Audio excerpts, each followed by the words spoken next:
카이스트의 한 연구실. 이광현 교수의 하루는 텔레비전 프로그램을 보는 것으로 시작됩니다. 진지하게 화면을 응시하는 이광현 교수. 그런데 이상합니다. 텔레비전 화면이 거꾸로인데요. 영상도 자막도 모두 뒤집어진 화면.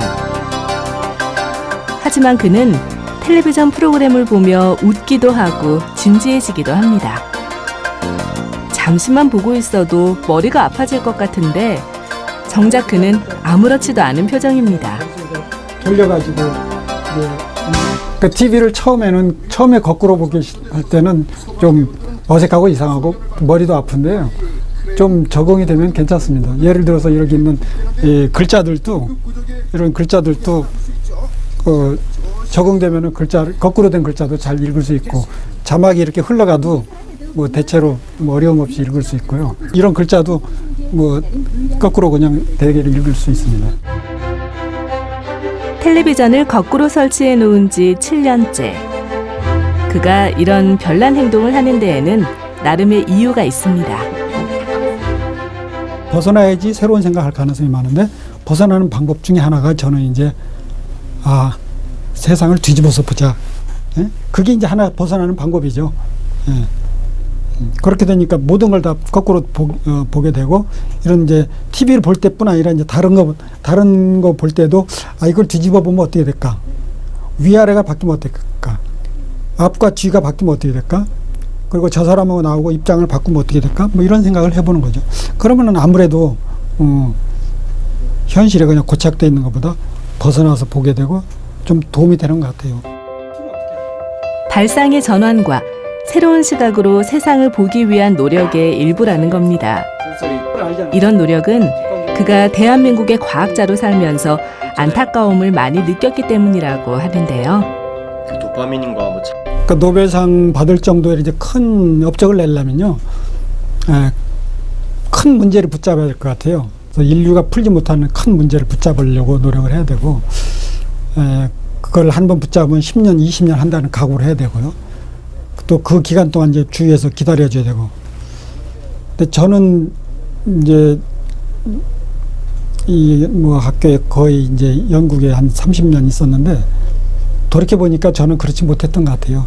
너무 좀 작은 문제를 가지고 그거 해결하고서 그거 좋아했던 것 같아요. 이제 후회스러운 일이죠. 한국에서 노벨상 수상자가 나오지 않은 건 역시 한국 과학계의 문제점을 말해주는 것이라며 그동안 갇혀 있었던 생각의 틀을 벗어나도록 학생들에게 강조합니다. 정말로 노벨상 받고 싶은 그런 연구하고 싶은 사람은 저는 제 경험에 비춰서 보면은 그동안 자기가 하던 거는 다 버리는 게 좋겠다고 생각해요. 내가 무엇이 진짜 좋은가, 하고 싶은가, 무엇이 인류에 도움이 되는가, 이런 걸 잡아서 해야지 기존에 하던 거 연장선에서 하면은 큰 연구를 못 하는 것 같아요. 그래서 첫 번째 무슨 얘기 하고 싶냐, 그럼 무슨 얘기 하고 싶냐 하면은 저는 기존에 하던 거 버린다. 저에게 다시 그런 기회가 온다면 저는 다 버릴 거예요.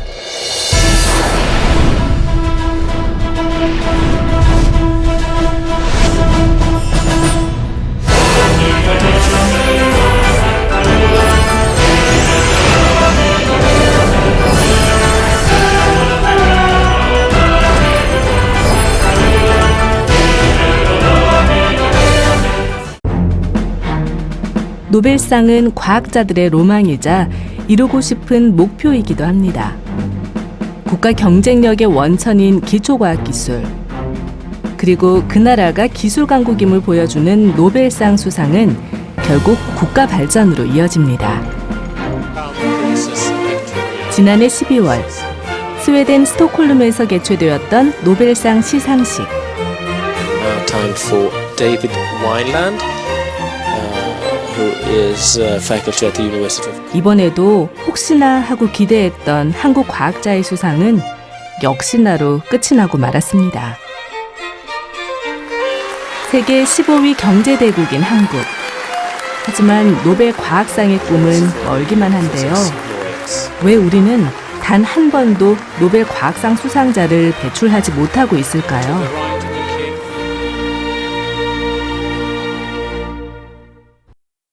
우리는 그 답을 찾기 위해 과학 분야에서 우리나라 최고의 석학들이 모여 있는 한국과학기술 한림원을 찾았습니다. 한국에서 가장 유력한 노벨상 후보자를 만나 한국 과학계의 현실을 들여다보고 대안을 모색해 보기 위해서입니다. 먼저 한림원과 함께 물리, 화학, 생리의학 세 분야에서 후보를 선정하는 작업이 시작됐습니다. 우리 그 한림원의 구성원들이 우리나라에서는 가장 그 분야에 탁월한 연구 업적을 가지시고 또 그 분야를 가장 잘 아시는 분들이기 때문에 그분들을 통해서 받아들일 의견이 그래도 가장 합리적이고 보편성이 있는 그런 답이 되지 않을까 그런 생각을 하고 있습니다. 각 분야별로 과학자들을 추천받고 설문조사는 한국과학기술 한림원 회원인 464명의 과학자와 전문가들을 대상으로 실행됐습니다. 과연 전문가들이 뽑은 한국의 가장 유력한 노벨상 수상자는 누구일까요? 드디어 그 결과가 발표됐습니다. 생리의학 분야에서는 첫 여성 국가과학자로 선정되기도 했던 서울대 생명과학부 김빛내리 교수. 물리 분야에서는 최근 물리학계에서 무섭게 떠오르는 신의 학자인 카이스트 김은성 교수. 화학 분야에서는 국가과학자인 카이스트의 유룡 교수가 가장 유력한 노벨상 수상자로 선정됐습니다. 그중 화학 분야에서 1위를 차지한 유룡 교수는 2011년 유네스코가 뽑은 세계 100대 화학자에 뽑히기도 했는데요. 그는 어떤 과학자일까요? 지난 5월 봄 기온이 완연한 경기도 양평. 배드민턴과 야구에 푹 빠진 이들은 모두 카이스트 화학과 학생들입니다. 그리고 나이가 좀 많아 보이는 이 사람이 바로 유룡 교수입니다. 답답한 강의실을 벗어나 1박 2일 동안 진행되는 워크숍 일정 중에 학생들이 가장 좋아하는 시간입니다. 머리를 식혀서 너무 연구에 집중하면은 굉장히 피곤해지니까 중간에 머리를 좀 식혀갖고 다시 두뇌 에너지를 재충전하려고 그러는 거죠. 노는 것도 연구하는 것도 젊은 학생들에게 뒤지지 않을 만큼 열정적이라는 유룡 교수. 열려있는 생각이 창의적인 연구 결과로 이어진다는 것이 그의 주장입니다. 항상 이렇게 학부적인 열정을 가지고 계신 분 같아요. 그러니까 주변에 보시면 같은 세대라고 해야 되나? 그런 같은 나이대들의 교수님들에 비해서 훨씬 활동적이시고 연구 쪽에서도 활동적이시고 바깥으로도 활동적이신 항상 에너지 가지고 계신 그런 분이셔서 학생들 입장에선 그런 면을 많이 배우려고 하죠. 그러니까 학생이 됐는데 교수님보다 더 이렇게 활동을 안 보이고 이렇게 소극적으로 할 수는 없으니까. 교수님처럼 자기 연구를 이렇게 할 수 있고, 제가 어떤 이 분야를 개척해서 다른 많은 연구자들이 제 연구를 따라서 많이 영감을 얻을 수 있는 그런 연구 주제를 하나 꼭 찾고 싶어요. 근데 아직까지는 그게 많이 부족하고 그러진 않았으니까. 근데 이제 앞으로 남아있는 게 훨씬 더 많잖아요. 그래서 그런 거를 제 나름의 제 필드를 한번 만들고 싶습니다. 그만큼 아마 노력도 더 많이 해야겠죠. 많은 학생들의 롤모델이 되고 있는 유룡 교수. 그는 자신이 노벨과학상 후보 1위로 뽑힌 것에 대해서 어떻게 생각할까요? 현재로서는 가장 다수가 우리 유룡 교수님, 유룡 단장님을 이렇게 지지해 주셨어요. 그렇습니까? 영광입니다. 그분들이 뽑아놓은 거는 제가 하고 있는 연구 또는 제가 해놓은 연구가 노벨상 수상 업적에 본 그 기준에 제일 가깝다라는 것을 의미하지 그게 뭐 노벨상을 받을 수 있는 거다라고 생각은 하지 않아요, 저는요. 왜 그러냐면은 노벨상은 훌륭한 연구를 해서 그게 인류 사회에 아주 지대한 공헌을 해야 되고 그 중에서도 재수가 좋아갖고 뽑혀야 되는 거거든요. 제가 연구를 국제 수준에 비해서 굉장히 높은 수준으로 있다라고 해서 뽑아주신 것 같아요. 이용해서 장차 우리 설문조사에 응한 전문가 집단이 유룡 교수를 노벨상 수상이 가장 유력한 후보로 지목한 이유는 바로 그의 연구 성과 때문입니다. 유룡 교수는 20년 넘게 풀지 못한 과학계의 숙제를 해결했습니다. 석유화학 산업 전반에 걸쳐서 가장 많이 이용되는 촉매 물질인 제올라이트. 작은 분자들이 드나드는 1mm 이하의 수많은 구멍 때문에 촉매제로 쓰이고 있는데요. 이 구멍보다 큰 분자는 분리하지 못한다는 단점이 있었습니다. 그런데 유룡 교수가 큰 구멍과 작은 구멍을 규칙적으로 배열한 벌집 모양의 제올라이트를 만드는 데 성공해서 그동안 분리하지 못했던 큰 분자들까지 모두 분리해낸 겁니다. 거기서 보시면 이렇게 그 구멍이 보이죠. 이렇게 예. 보여드릴게요. 예. 구멍이 이렇게 보이잖아요. 예. 이렇게 보이는데 더욱 놀라운 건 그가 제올라이트로 연구 주제를 바꾼 것이 39살 때였다는 건데요. 박사과정 동안 고민하고 연구해 오던 주제를 하루아침에 바꾸기로 결심하는 건 쉬운 일이 아니죠. 이 연구라는 거는 우리가 했던 걸 계속해서는 큰 빛을 못 보고 새로운 거를 도전하면은 자기가 과거의 분야에서 갖고 있었던 그 아이디어 그런 거를 새로운 분야에다 혁신적으로 적용해 갖고 아주 훌륭한 연구를 할 수가 있는 기회가 생길 수 있습니다. 다양화 그리고 창의성 이런 것들은 굉장히 중요한 것 같습니다. 그러니까 획일적인 똑같은 연구를 한다든가 획일적인 행동을 하는 거는 그렇게 썩 내가 보기에는 과학에 있어서 바람직한 것 같지는 않습니다. 새로운 연구 주제로 바꾸고 17년 동안 밤낮 없이 연구에 매달린 결과 이루어낸 성과입니다. 그 옛날 그 시절에 그래도 우리가 보람을 느끼고요. 그러니까 열심히 젊은 시절에 열심히 연구한 보람이 있구나 그런 생각을 좀 하게 돼요. 저희가 아버지로서의 시간을 가족과 좀 부족했었지만 같이 보낸 시간이 좀 부족했었던 것 같은 생각을 하는데 그래도 이렇게 열심히 연구해 갖고 또 이렇게 좋은 연구 많이 하게 되고 그러니까 보람을 느껴요. 젊었을 때는 집안일에 조금 소홀해서 약간 섭섭했었다라는 뜻인 것 같아요. 보니까 그랬는데 나중에 잘된 걸로 봐서 용서해주겠다. 용서는 아니고 이제 보람을 느끼죠. 유룡 교수의 제올라이트 연구는 2011년 12월 과학저널 사이언스에서 선정한 올해의 10대 혁신적 연구에 뽑혔고 제올라이트계의 노벨상이라고 불리는 브렉상까지 수상했습니다. 아시아권 학자 중에는 최초였죠. 세계 학계에서도 독창성을 인정받고 있는 그의 연구 결과. 노벨 과학상 수상 역시 유행을 따르기보다는 호기심을 가지고 오랜 기간에 걸쳐 탐구한 결과로 얻어지는 경우가 많습니다. 하지만 논문 발표나 실적 등 단기적인 성과를 중요시하는 한국 과학계의 현실에서 독창적인 연구를 하는 건 생각만큼 쉬운 일이 아니라고 그는 말합니다. 연구비를 어떤 특정 분야에다가 확 몰아주잖아요. 그러니까 예를 들면 나노바이오 융합이 뜬다, 또 나노가 뜬다, 그렇게 되면은 사람들이 돈이 거기서 나오니까 모든 사람들이 같은 분야의 연구를 하게 돼요. 그래서 연구비를 주는 정책 면에서도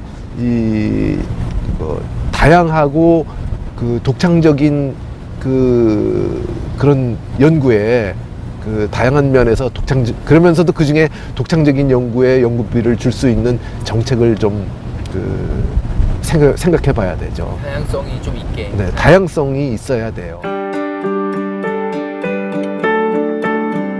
현실의 벽에 부딪힐 수밖에 없는 건 다른 과학자들도 마찬가지입니다. 초등학생을 위한 뇌과학 관련 특별 강의가 열린 강연회장. 공부를 못하는 애한테 돌연변이 약품을 넣으면 공부를 잘하게 돼요? 열심히 하니까 결국은 다 하죠. 어린 아이들의 엉뚱한 질문에 귀를 기울이고 있는 이는 신희섭 박사. 그러면 어떻게 쓰면 뭐 대신에 생쥐를 쓰는 거예요? 예를 들면 다른 건 뭘 했으면 좋겠어요? 다른 동물? 다른 동물들도 사람들이 많이 써요. 그러니까 이제 토끼 가지고 실험하는 사람도 있고, 개로 실험하는 사람도 있고, 그리고 원숭이도 실험을 하는데 쓰죠. 김연아 선수가 아이들의 신선하고 솔직한 질문들이 반갑기만 하다는 그는 유전학을 활용한 뇌과학 연구에서 세계적인 전문가로 꼽힙니다. 해야 되느냐? 뇌과학이라는 외길을 걷고 있는 신희섭 박사는 기초과학연구원의 단장을 맡고 있습니다. 기초과학연구원이 이제 시작이 된 게 여태까지의 연구 환경의 문제점을 해결하기 위해서 시작된 거거든요. 시작돼서 그대로 진행된다면은 우리나라에도 그 기초과학, 수학, 물리화학, 생명과학, 지구과학 이러니까 그런 분야에서 결국은 노벨상이 나오겠죠. 기초과학연구원 설립의 그 철학을 그대로 실행하면 되는 거예요. 현재까지 시작이 좀 어렵고 그런 것 같은데, 예를 들면 건물 어디다 짓느냐 이런 것도 제대로 안 돼 있고. 대한민국 노벨상 프로젝트의 일환이라고 할 수 있는 기초과학연구원에 지원이 이루어지지 않아서 현재 키스트 건물에 있는 연구실을 빌려서 사용하고 있는 상황이라는 겁니다. 기초과학연구원은 독일 막스 플랑크 연구소를 모델 삼아 기초과학 분야에서 세계적 수준의 과학자 50명을 선정해 각각의 연구단을 이끌게 합니다. 각 연구단에는 향후 10년간 매년 최대 100억 원씩의 연구비가 지원됩니다. 하지만 2005년 처음 짓기로 계획된 기초과학연구원은 여러 차례 부집 매입비 문제로 지루한 공방을 벌이다가 2014년 엑스포 공원 부지에 들어서는 것으로 결정됐습니다. 어디에 지을지를 결정하는 데만 10년 가까이 걸린 겁니다. 기초과학 관련 사업이 지연되고 있는 것은 우리 과학계의 현실을 그대로 보여주는 것이라고 신희섭 박사는 말합니다. 돈을 넣으면 이익이 나와야 된다. 투자의 개념으로만 보거든요. 근데 여태까지는 그런 연구를 해온 거지, 우리나라가. 근데 기초과학 연구는 그게 아닌 거죠. 투자의 개념이긴 하나, 투자한 거에 대한 답이 아주 긴 시간을 두고서 봐야 되는 거죠. 근데 나중에는 더 큰 이익이라고 그러나? 리턴이 있는데, 그러나 시간이 기니까 공직자들은 자기 근무하는 기간에 성공하는 걸 보려고 애쓰는 거고, 대통령이라도 5년 임기니까 그동안에 뭘 보고 싶어 하는 거고, 이런 게 아래로 내려서로 이제 점점 더 짧아지는 거죠. 그런 문제들이 있어요. 기초과학에 대한 투자는 그렇게 짧은 동안에 빨리 결과를 내려고 하는 그런 철학으로는 안 되는 거죠. 단기적으로는 성과를 보기가 어려운 기초과학 분야의 투자가 제대로 이루어지지 않고 있는 한국 과학계의 어려움. 실제로 국내 과학계에서 노벨상 수상자가 배출되지 못한 이유를 묻는 질문에 전문가들의 47.5%가 정부 차원의 장기적인 투자 부족이라고 답했습니다. 연구기관은 이 논문 몇 편 내야 돼. 그리고 그다음에 이제 또 그거에 의해 가지고 연구비 신청해 가지고 또 받고서 또 몇 편 내야 돼. 그러니까 이런 그거를 하니까 정말 제가 보기에는 그게 별로 좋은 풍토가 아니죠. 그렇다면 우리나라 과학계가 노벨 과학상에 한 발짝 더 다가가기 위해서 필요한 것은 무엇일까요? 우리는 800년의 오랜 역사를 가지고 있는 케임브리지 대학에서 그 답을 찾아보기로 했습니다. 2012년 노벨상 수상자인 존 거든을 포함해 세계에서 가장 많은 92명의 노벨상 수상자 배출이라는 놀라운 기록을 가지고 있는 케임브리지 대학. 한 국가에서 단 한 명 배출하기도 어려운 노벨 과학상 수상자만 해도 무려 44명입니다. 그중 케임브리지 대학교 분자생물학 연구소인 LMB에서는 14명의 학자가 이 연구소에 재직하고 있는 동안 노벨상을 받아서 영국의 노벨상 제조 공장으로 불리기도 했는데요. 이곳의 노벨상 최다 배출의 비밀은 무엇일까요? Well, we aim to make it really easy for people to concentrate on research. We don't have to teach, we have very little administration, we don't have to write grants. So really the only thing that's valued around here is doing good science. And that pressure on people to actually do important. LMB에서는 과학자들의 연구를 위해서라면 지원을 아끼지 않습니다. 최첨단 연구시설과 모든 기자재는 공동 소유입니다. 연구를 하는 데 필요한 장비와 물품은 보관실에서 필요한 만큼 꺼내서 사용할 수 있는데요. 연구원에 서명 하나면 모든 게 해결됩니다. 만약 없는 물품이 있다 하더라도 걱정 없습니다.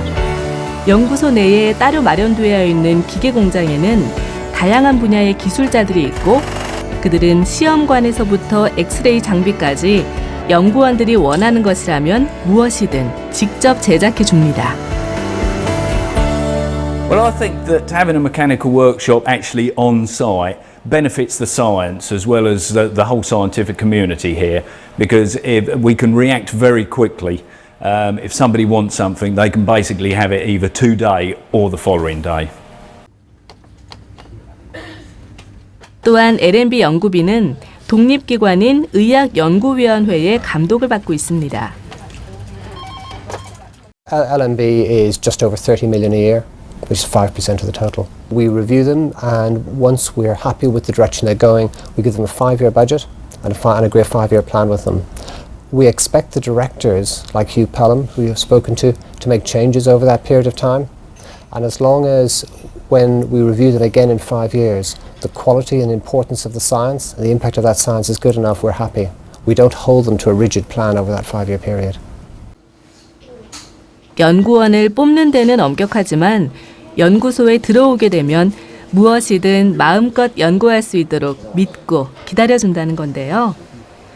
이는 LMB가 정부의 재정 지원은 받지만 정부의 간섭은 받지 않기 때문에 가능한 일입니다. Some of the ideas about UK science go back almost 100 years to thinking about how government ought to operate that was done towards the end of the First World War. One of the elements of thinking came from a man called Haldane, who set out the principle that while science was going to be very important in the role of governments in the 20th century, what governments shouldn't do was they shouldn't try to take project by project science funding decisions themselves. They should work that as an arm's length activity. 과학 연구에 관련된 예산은 정치가가 아닌 연구기관에 의해 결정되어야 한다는 이른바 홀데인 원칙. 홀데인경에 의해 주장된 이 원칙은 1918년부터 지금까지 지켜지고 있는 영국의 연구 정책입니다. 게다가 LMB의 예산은 연구소 전체로 사용되기 때문에 개인이 필요 이상으로 많은 연구비를 확보할 필요가 없습니다. And we don't artificially restrict groups to have individual budgets. And everybody understands that it's important that the lab as a whole does well, because then that budget will be maintained. Therefore, everyone has the incentive to help their colleagues. 연구원들 사이의 끈끈한 동료 의식은 LMB의 가장 중요한 특징이라는 건데요. 그런데 인터뷰 도중에 갑자기 자리를 뜨는 휴 펠햄. 어디를 가나 했더니 연구원들이 모여서 차를 마시는 곳인데요. 빈자리가 없을 정도로 연구원들로 가득 차 있는 카페. 오전과 오후 하루에 2번 있는 티타임은 LMB에서 노벨상 수상자를 가장 많이 배출해내고 있는 가장 큰 이유 중에 하나입니다. 이곳에서 그들은 농담이나 담소만 나누는 것이 아닌데요. 진지하고 열띤 토론이 이루어지기도 하고 자신이 연구하는 주제에 대해 다른 사람의 의견을 구하기도 합니다. I'm Lawrence, I'm from Austria and my background is in general biology. I'm Marios, I'm from Greece and my background is in biochemistry. I'm Liz, I'm from the UK and my background is in genetics. I'm Mia, I'm from Hong Kong and my background is in cell biology. 1962년부터 내려와 50년이 넘는 LMB의 전통인 티타임. 세계 각국에서 모인 인재들이 자유로운 분위기에서 소통하고 분야가 다른 과학자들의 의견을 나눌 수 있는 소중한 시간입니다. Well, the LMB offers you a lot of opportunities to work with different organisms, the opportunity to talk on a daily basis with expert scientists in various fields. So I'm not limited only to what I'm doing as my expertise, but I can also go and ask for advice from other people, whether that would be by email or I can just go and find them in their office. LMB 출신인 서울대 이현숙 교수는 티타임의 장점을 온몸으로 느낀 과학자 중에 한 명입니다. 우르르 다 10시 반에 몰려가고 막 이러는 거예요. 그래서 저는 남아 있었어요. 혼자서 공부하고 그랬는데 저희 그 교수님도 그렇고 다른 사람들이 같이 가자고 그러더라고요. 그래서 따라가 봤더니 거기가 노는 게 아니에요. 제가 공부할 당시만 해도 인터넷에서 클릭하면 모든 정보가 쏟아져 나오는 때가 아니었었는데 이 세상에 누가 어떤 일을 하고 있고 어떤 결과를 도출했는데 그것에 대해서 당신은 어떻게 생각하느냐 이런 게 일반적으로 막 하는 얘기예요. 소통을 통해 자신의 생각을 정리하고 더 나은 아이디어를 더하는 시간이라는 건데요. 실제로 이현숙 교수 자신의 학위 논문이 바로 티타임에서 얻은 아이디어에서 나왔다고 합니다. 완전히 살아있는 곳이에요. 계속 떠들게 되는 거죠. 제 기억에 강의실에서 그냥 앉아서 렉처 듣는 것보다 훨씬 더 많이 배운 게 그냥 뭐 5분, 10분 사람들이랑 앉아서 얘기하고 그러면서 다른 분야 사람들 아주 자연스럽게 만나고 학생들은 자기 거 너무 바빠가지고 실제로는 매몰돼 있으면은 그런 기회를 스스로 안 하거든요. 근데 뭐 거기 가서 쉬면서 커피, 뭐 콩차 마시면서 얘기하면서 다른 분야 사람들 얘기 자연스럽게 듣는 거죠. LMB에서 유학 중인 이길병 박사 역시 한국과의 가장 큰 차이점이 바로 개방적이고 자유롭게 소통하는 LMB의 분위기라고 합니다. 우리나라처럼 각 실험실이 여러 개 있는 게 아니라 그냥 건물 하나가 전체가 하나의 실험실인 거죠. 그러면서 모았던 전통이 지금 사람들의 400명이 넘었음에도 불구하고 이런 식으로 서로 소통할 수 있게끔 이렇게 여러 가지 아이디어를 짜내는 것 같아요. 복도를 지나가면서 다른 연구원들이 무엇을 하는지 다 알 수 있도록 설계된 개방적인 구조는 그들이 소통을 얼마나 중요하게 생각하는지를 보여줍니다.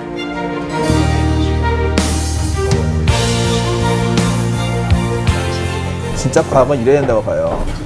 아이디어를 나눠주고 공유하는 게 과학이지 꼭 숨겨놓고 자신의 걸로만 가지고 있는 게 과학이 아니거든요.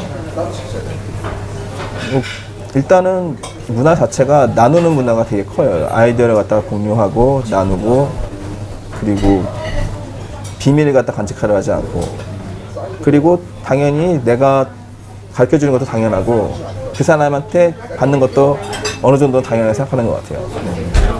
왜냐하면 나도 그 사람한테 줄 거니까. 그럼 공유 문화가 활발한 것 같아요. 연구원들 사이의 소통뿐만이 아닙니다. 그들은 꾸준히 대중과도 소통하고 있습니다. 카페나 찻집에서 과학 강의를 하는 일명 사이언스 카페는 시민들에게 큰 인기를 끌고 있는데요. 연구원들은 연구소에서 벗어나 쉽고 재미있게 과학에 대한 이야기를 대중들에게 들려줍니다. 이것은 대중들에게 과학을 알리는 것 이상의 의미를 가진다고 합니다. Oh yeah, definitely. Scientists are really challenging in the pub because they don't know what people can ask. The audience comes from different backgrounds and they can ask any questions they like. Sometimes they just take different approaches for what the scientists are explaining. It helps me a lot to explain to my friends, to my parents, to communicate the science, and you can communicate science in a way that the public can understand it. You communicate clearer to your colleagues as well. 최근 한국의 과학자들 역시 창의성 있는 연구를 위해 소통의 중요성에 대해서 강조하고 있습니다. 유전자 정보 회사를 운영하고 있는 박종화 박사도 그런 과학자 중에 한 사람입니다. 박 박사 이렇게 논문 작업하는 것도 좋은데요. 저희가 이제 DB를 계속 만들어야 되잖아요. 그런데 연구소장인 박종화 박사를 부르는 호칭이 어색합니다. 잘못 들은 건가요? 스탑까지. 박 박사 이번에도 박사님에서 님자는 빼고 부르는데요. 네, 박 박사 질문이 있는데요. 다른 연구원들도 마찬가지입니다. 하지만 아무도 신경 쓰지 않고 회의는 계속됩니다. 우리나라 사람 6월 호칭을 아까 뭐라고 부르셨죠? 박 박사라고 합니다. 박 박사는 일단 수평적인 관계를 되게 좋아해갖고요. 뭐 님이라고 붙이면 보통 한국에서는 위 아래가 갈리는 이제 수직적인 관계가 되는데 그 자체를 일단 싫어하시고요. 그리고 박 박사 님이면 호칭이 두 개입니다. 박 박사도 호칭인 거고 님도 호칭이기 때문에 왜 두 개의 호칭을 자기한테 부르냐. 난 그냥 박사다. 그런 식으로 해서 이제 모든 사람한테 다 박 박사라고 부르라고 하고 만약에 박 박사님이라고 하면 이제 혼나는 거죠. 처음에는 어색해서 박종화 박사를 부르기가 힘들었다는 직원들. 박 박사 죄송한데 저 잠깐 승인 좀 해주세요. 지금은 오히려 님자를 뺀 호칭 때문에 좋은 점이 많다고 하는데요. 제가 해드릴게요. 그리고 박 박사 저희 3차년도 때는 혹시 이거 승인하는 거를 박 박사 도장으로. 좋습니다. 그렇게 하도록 할 수 있으면 그렇게 합시다. 네. 지금이 훨씬 더 전 좋아요. 왜요? 지금이 훨씬 더 박 박사한테 좀 더 쉽게 다가갈 수 있고 다른 데서는 맨 위 승인권자한테 이것 좀 승인해주세요라고 다가가기가 너무 힘든데 박 박사한테는 제가 이제 가서 승인해주세요라고 하는 것도 편하고 이것저것 설명드리기도 편하고 그렇기 때문에 이게 더 저는 만족스럽습니다. 님자를 빼고 불러달라고 한 것은 박종화 박사가 원한 일이었습니다. 그가 가장 중요하게 생각하는 것이 바로 권위를 내려놓는 것이기 때문입니다. 그 과학적인 방법론의 가장 핵심이 뭐냐면 비판적 사고입니다. 퀘스처닝 하는 거, 질문을 하는 거. 질문을 하고 도전을 하고 진짜 그런지를 보고 그러다 보니까 과학에서의 그 선결 조건들이 뭐냐면 권위가 없어야 됩니다. 그러니까 상대가 나이가 많기 때문에 어른이기 때문에 부모이기 때문에 아니면 뭐 노벨상을 받았기 때문에 내가 질문한다든가 이렇게 따진다든가 하는 게 평등하지 않게 되는 순간 과학의 질은 떨어집니다. 자유로운 분위기에서 과학자들이 권위를 벗어던질 때 비로소 창의적인 연구 결과가 나온다고 주장하는 박종화 박사. 그는 다른 과학자들과는 좀 다른 행보로도 유명한데요. 영국에서 제의한 교수 자리를 뿌리치고 한국의 카이스트로 왔다가 다시 생명연구원으로 옮겼고 지금은 유전정보학 회사를 설립한 박종화 박사. 다른 사람들이 모두 원하는 교수직을 과감히 버린 이유는 무엇이었을까요? 연구의 기본은 자유입니다. 자유로운 생각과 자유로운 행동, 자유로운 어떤 문제 해결을 그걸 마음대로 모든 가능성을 열어두고 모든 평등한 관계에서 아무런 어떤 제재나 아까 말씀드린 어떤 강압적인 그런 게 없는 그런 완벽한 자유가 있을 때 가장 효율적으로 문제 해결이 됩니다. 근데 우리나라 사회는 기본적으로 연구계가 그 정도의 자유로움을 줄 수 있을 정도의 어떤 성숙도가 없었습니다. 실제로 일본에서 가장 많은 7명의 노벨상 수상자를 배출한 교토대학교의 기초물리학 연구소에서 강조되었던 부분이기도 합니다. そうですね。やっぱり一番大切なのは今言ったようになんて出身とか年齢とか分野とかいうことをまずそういうの取り払ってその先入観なしでこう議論するっていうのかな。湯川さんで彼だったら佐々木さんか佐々木君とこう呼ぶと三君なんですね。 1953년 유카와 박사의 노벨상 수상을 기념해서 설립된 기초물리학연구소. 당시 연구소를 만들 때부터 가장 중요하게 생각했던 것이 바로 위계 질서를 없애는 것이었습니다. 그 전통은 지금까지 내려와 나이 차이가 아무리 많이 나더라도 교토대학교의 기초물리학연구소에서는 존칭을 사용하지 않고 수평적 관계를 유지하고 있습니다. で自分の考えでこうだって思い込むことがあるんですが、で若い連中がいや佐々木さんそうじゃないよっていう時にそういうのを聞く耳を持つことですよね。だからそのお互い上の人間は下の人間に聞く耳を持つ。だから下の人間は上の人間に遠慮なく意見が言える。そういう雰囲気があると多分もういくらでもノーベル賞出るんじゃないかと思いますね。노벨상에서 원하는 혁신적이고 창의적인 연구를 위해 서로 다른 분야의 전문성을 가진 과학자들의 의사소통은 필수라는 거죠. 하지만 아직 우리나라 과학계에서는 수평적인 사고를 통한 소통이 잘 이루어지지 않고 있는 것이 현실입니다. 아이디어는 사람들끼리 대화도 하고 이 옆에 있는 사람들이 뭘 하는가 이런 것들도 알아보고 그래야 되는데 우리나라 그 학자들의 굉장히 또한 그 문제 중에 하나가 뭐냐면 이런 거예요. 다른 사람이 뭘 하는지 별로 관심이 없어요. 실제로 굉장히 큰 사회문화적이거나 지적으로 영향력이 큰 연구들은 결국 여러 분야들의 그런 어떤 시각들을 결합시켜서 만들어낸 연구들일 때 주로 나오는 거고 대부분 그랬어요. 그러니까 우리가 노벨상 받은 연구나 아니면 사회를 바꾼 연구들에 대한 과학사나 기술사 연구를 보면 실제로 그랬으니까 그런 측면에서 볼 때 그 임팩트가 큰 연구를 위해서는 그 서로 다른 전문성을 가진 과학자들 사이에 소통이 부재하다. 이건 굉장히 큰 문제죠. 해결해야 될 문제죠. 학생들이 어디까지 맞나 모르겠네.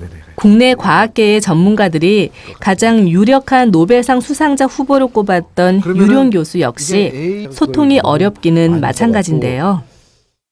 자기 혼자 좋다고 꼭 새로운 거를 해서 그게 좋은 건 아니에요.